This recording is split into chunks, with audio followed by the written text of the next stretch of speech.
গতকালই মুখ্যমন্ত্রী বৈঠক করেছেন পুর প্রতিনিধিদের সঙ্গে এবং তারপরে ফুটপাতে দখল মুক্ত করার নির্দেশ তিনি দিয়েছেন। আজ সকাল থেকে পুলিশি তৎপরতা দেখা যাচ্ছে সল্টলেকের সেক্টর 5, সেক্টর 3, এসএসকেএম হাসপাতাল চত্বর, সর্বত্রই কিন্তু সেই একই ছবি।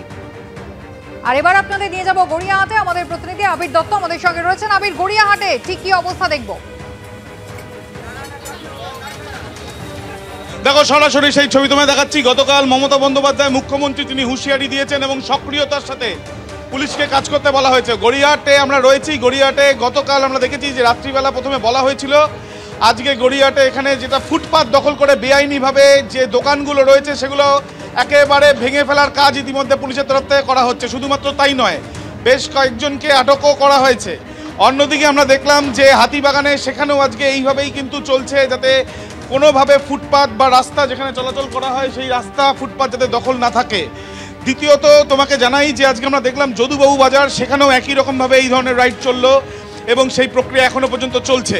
কেএলসি থানার অন্তর্গত একটি জায়গাতে ভামনগাছি অঞ্চল, সেইখানে সরকারি জমি দখল করে কয়েকজন বসেছিল এবং সেই জমিও কিন্তু ইতিমধ্যে দখল মুক্ত করার প্রক্রিয়া চালানো হচ্ছে। হুঁশিয়ারি দিয়েছিলেন মমতা বন্দ্যোপাধ্যায় এবং স্পষ্টত তিনি বলেছিলেন সাধারণ মানুষের সমস্যা করে কোনো কাজ করা যাবে না, এইভাবে দখল করা যাবে না এবং সেই ক্ষেত্রে বিকল্প কিছু ব্যবস্থা করতে হবে। পুলিশের তরফ থেকে এটা কিন্তু যেটা বলা হচ্ছে, পুলিশের একাংশ যেটা সূত্র মারফত যেটা বলা হচ্ছে তাদের তরফে, যে এই ধরনের রাইড তারা করেই থাকেন। কিন্তু প্রশ্ন হচ্ছে তাহলে এইভাবে ফুটপাত দখল হয়ে থাকছে কী করে দিনের পর দিন।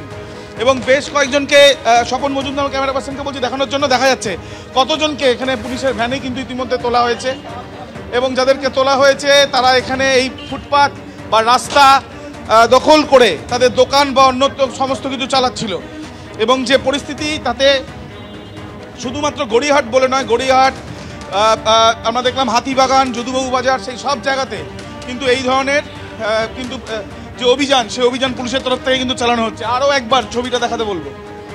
আমরা রয়েছি যে এখানে গড়িয়াহাট বাজারে এবং গড়িয়াহাটের যে মার্কেট, ফুটপাতের ওপরে যেখানে যেখানে ফুটপাতের উপরে বেআইনিভাবে দখল করে রাখা হয়েছে, সে ওপরে যে অ্যাসবেস্টাস থেকে আরম্ভ করে প্লাস্টিক সমস্ত কিছু কিন্তু ইতিমধ্যে খুলে ফেলা হচ্ছে।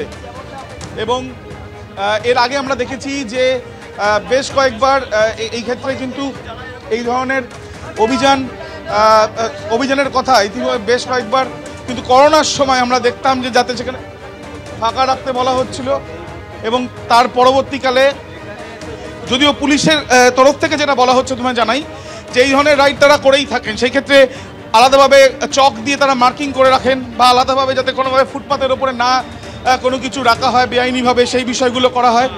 এবং তার সঙ্গে আমরা দেখছি যে বেশ কয়েকজনকে আটক করেও কিন্তু ইতিমধ্যে নিয়ে যাওয়া হয়েছে। সব মিলিয়ে মমতা বন্দ্যোপাধ্যায় মুখ্যমন্ত্রী গতকাল তিনি হুঁশিয়ারি দিয়েছেন এবং সাধারণ মানুষের সমস্যা করে কোনো কাজ নয় এবং সক্রিয়তার সাথে কড়া হাতে ব্যবস্থা নিতে হবে, নয়তো তিনি ব্যবস্থা নেবেন, এমনটাও কিন্তু তিনি জানিয়েছিলেন। এবং তারপর উত্তর থেকে দক্ষিণ কলকাতার বিভিন্ন জায়গাতে এই ধরনের ছবি দেখা যাচ্ছে যেখানে পুলিশ সক্রিয়তার সঙ্গে এই কাজ করছে। আবির, ধন্যবাদ।